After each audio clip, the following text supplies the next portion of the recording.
You say that in Mozambique, you went and you gained a power called fire by force. Yes. In Nigeria, you then went and got a power called back to sender. Yes. And then in Zimbabwe, you got you met a man that can remove objects from somebody. Yes. What did those powers mean? Yes. And how did you utilize them? Okay. The kind of power that I collected, in a simple summary, I can say is demonic powers. Because when you talk about demonic powers, you talk about things that happens without human beings understanding. So when I collected them, I was trying to have these miracles happening in the church. Yes, so I went to Nigeria, I collected all those powers, I went to Mozambique, but all these powers, in a way, somewhere, they teach you how to deceive people, sure. because it is not 100% power. The power is to deceive people, but other things is tricks and staged miracles. And I'm curious how you actually collect it, because you make it sound like a simple procedure. You pick something up at the shop. How did you collect the powers? All those powers, they have a procedure like initiation. In Nigeria, before they give it to you, you have to join what we call a secret cult. It's a secret society where you belong to this particular spiritual house. And in that, you have a spiritual father, somebody who initiates you into that kingdom, and you serve them. Before you go to the church, you bow down to those altars. Before you do anything, and in the church, you are no longer preaching Christ. You have to preach prosperity. You have to prophesy to people. You have to teach people that demons are following them. So you shift away from the true gospel, and you start bringing this end time gospel. Sure. I mean, it's compelling stuff. In your book, Church Yes. Mafia, you talk about some shocking practices that you had to take part in order to gain these powers, right? Yes. At some stage, there was a room in your house that nobody was allowed in. At some stage, you had to sleep by a gravesite. When you look at it all in hindsight, your journey, at what point did you realize that perhaps I have gone beyond the Rubicon, that I've taken it too far? What was that moment for you?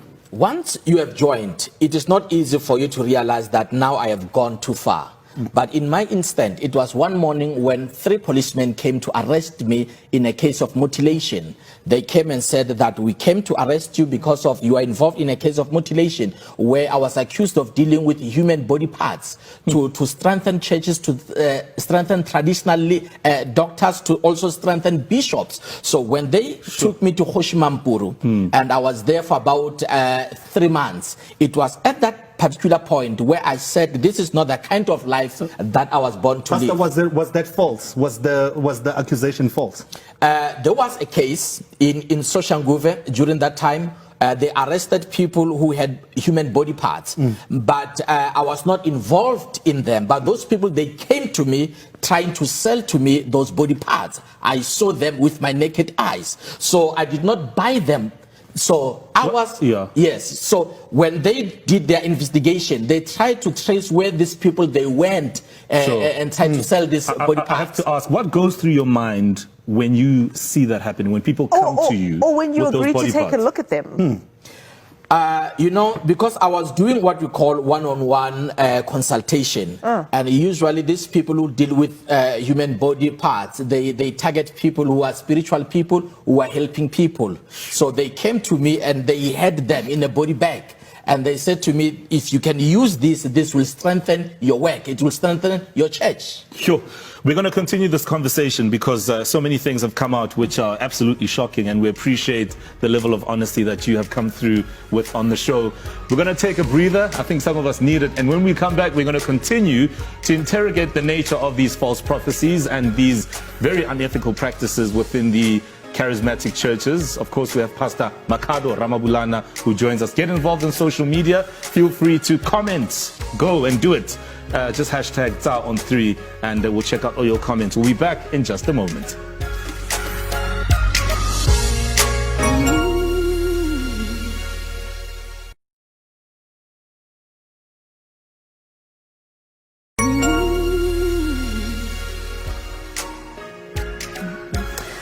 We're still with Trending SA right here on SABC3, and of course we're still in conversation with Pastor Makhado Ramabulana. He's the author of Church Mafia, and we're essentially breaking down the goings-ons, the nefarious ones that can be found in some charismatic churches. Now, Pastor, we need to, just for people's education, and just to open up their eyes a little bit. Could you tell us, you mentioned earlier on before the break, fake miracles being performed in church, and the fact, stage miracles rather, being performed in some churches, and the fact that you are taught how to commit these fraudulent miracles. What should people be aware of? And maybe you can even start by telling us how some of them are done. Okay. When we talk about a staged miracle, we talk about what is organized.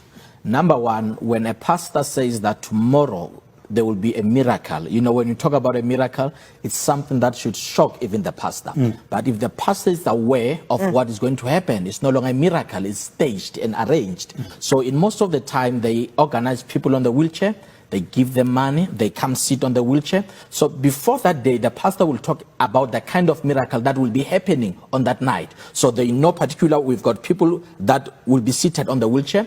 And we also have this stage miracle of miracle money. Usually before the church starts, they call people who are in the church to come on the stage for what we call a chain prayer. And while you are here, some of the ushers, remember, the pastor does not work alone. It's a mafia, it's a syndicate in the church. So they work with the ushers, they work with those, the car guards outside. So once people are here in front, those ushers, they will insert money in people's bags as we are praying, closing our eyes. Now, when the prophet comes on stage, he says, there's a miracle money, check your bags. Once you open your bag, you will see the money and you don't know where that money comes from. It was arranged. In other instead, they collect information. Once you sit in the church, those ushers ask you, where do you come from? What's your name? What's troubling you? So they collect information, they send it through WhatsApp to their pastor. So that is the reason why most of these cult pastors, they come to church late, because they have to receive data first, the data that they will use to prophesy people.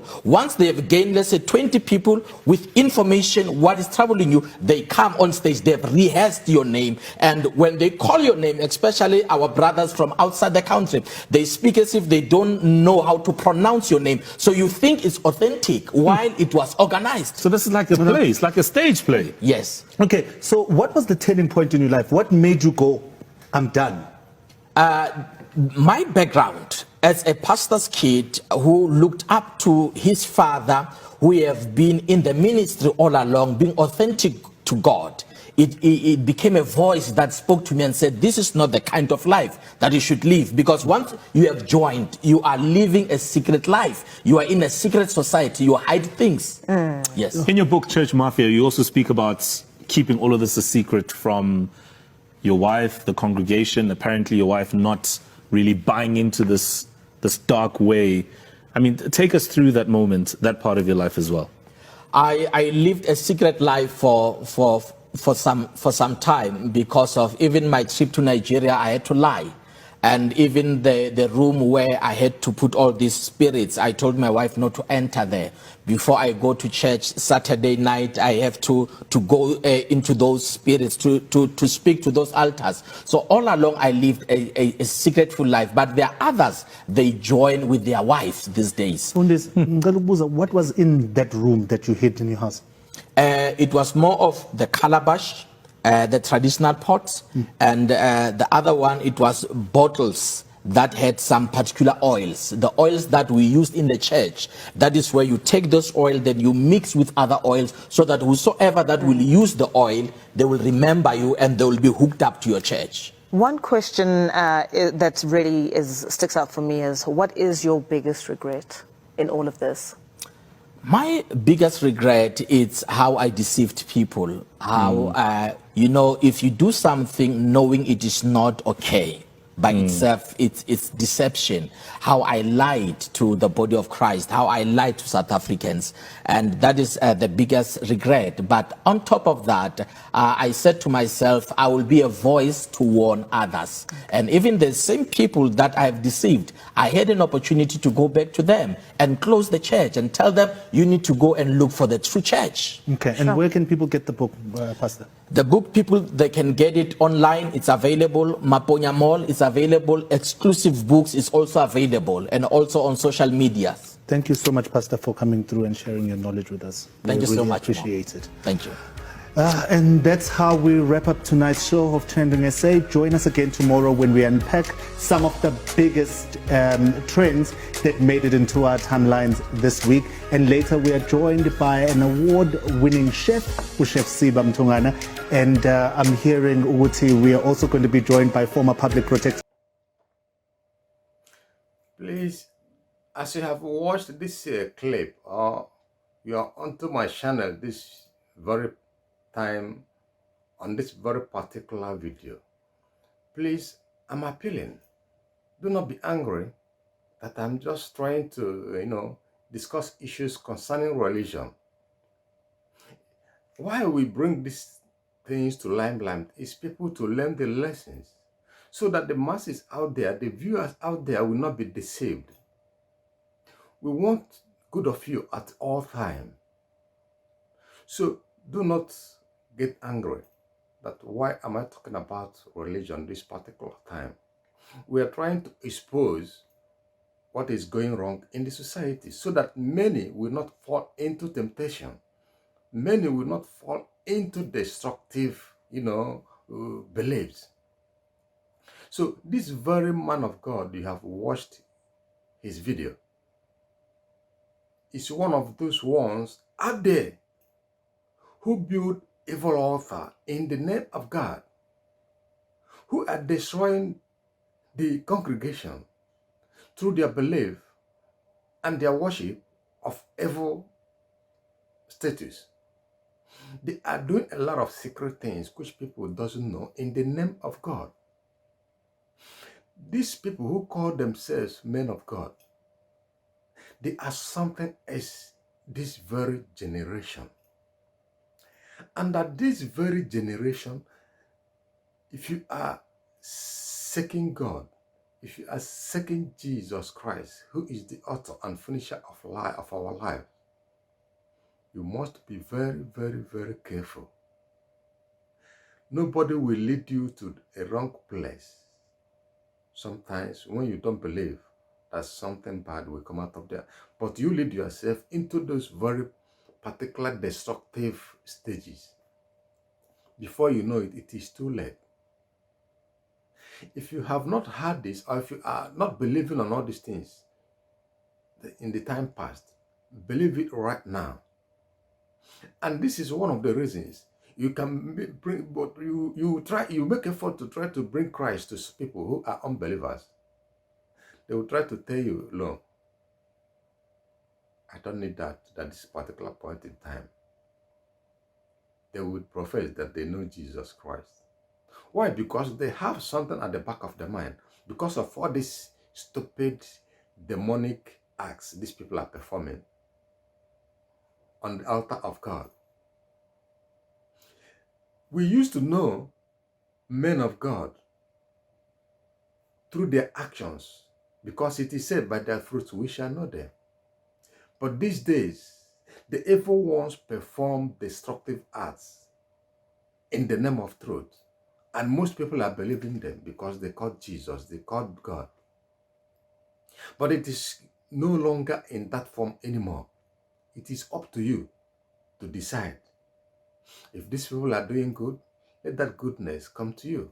If these people are doing bad, let that come to you, because you are the one to receive them. You are the one to open up. Whatever they do, or whatever they act in, or whatever you want to see, or whatever you want to know, will just come into you. It is time you out there will open your eyes. But it is very, very unfair. It is very, very bad and dangerous that these people do a lot of evil things in the name of God. That means to say they don't believe anything again. They don't trust God. They don't fear God anymore. They are trying to play bigger games. They are trying to do bigger deliverance and bigger healings more than God. Miracle of Jesus Christ doesn't happen that way.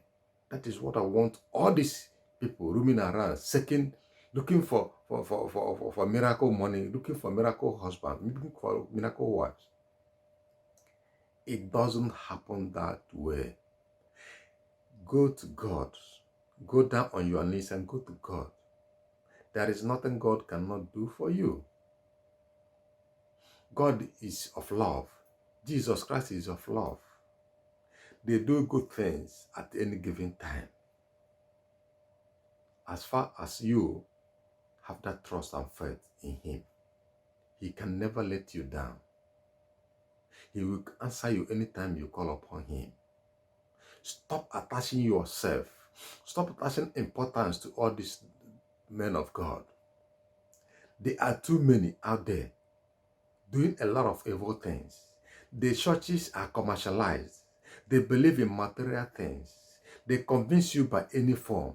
They use the Bible to do all of evil things, making sure that they get you, and they are getting you when you are trusting in them through their means. The man of God there is saying a lot of evil things that are unbelievable, where he gets all his evil powers to control and command the congregation at his own way. Can you have any doubt again? Can you disagree with anyone again? If they are telling you about all these men of God. Yeah, I'm not disputing that. There are a lot of good ones out there, but how do you locate them? That is your duty. When you are seeking the things of God, try to seek for the good ones who trust and believe in God, who do things out of fear, who do things according to the will of God, who do things according to the scriptures. But I tell you, the bad ones, the evil ones, the dangerous ones, they do even more better things. They believe to override the good ones. So shine your eyes. Be articulate. Be attentive. Be worshipful. And know their signs, so that you will not be deceived. So that you will not lead your hell into hell. Eternal hell. It is dangerous. Stop seeking for miracles. Trust and believe in God. Be prayerful. God will take care of your problem, and you will become a success. You will become good according to your dreams, according to your desires. All you seek in this life will be fulfilled. Please, I believe this video will go far to cast out all those things you bottled up in your heart, believing that you are at the right place. Take care of yourself. Take care of your spiritual affairs, and look up to God. Your desires and dreams will come true. I thank you for watching, but make sure this video goes viral. If you are new to this very channel, make sure you subscribe and share, so that the ones who are about to be deceived will come out of their dangerous situations. I thank you for watching. Have a great day. See you on top.